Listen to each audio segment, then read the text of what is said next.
आणि मग फोन येतो मित्राचा, यस तुझं नाव आहे, तुझं सिलेक्शन लिस्टमध्ये झालेलं आहे, तू DYSP झाला, तू DC झाला, तू IS झाला, तू IPS झाला.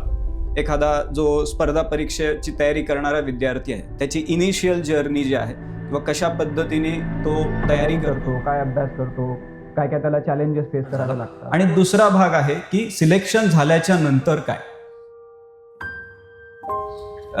समस्या घेऊन येतात आमच्याकडे पोलिसांना. बघा ना किती छान सेवा आहे.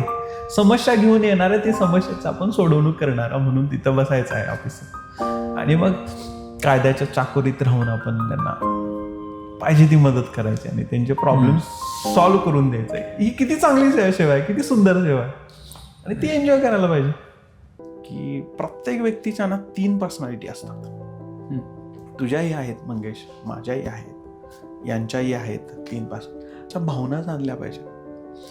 वेदर आय एम कपॅबल, ते जर तुम्हाला वाटत नसेल तर थोडं जरी शंका असेल ना तर ते नाही करायला पाहिजे. मात्र तुम्ही जर इथं आला असेल आणि मग तुमच्यात तो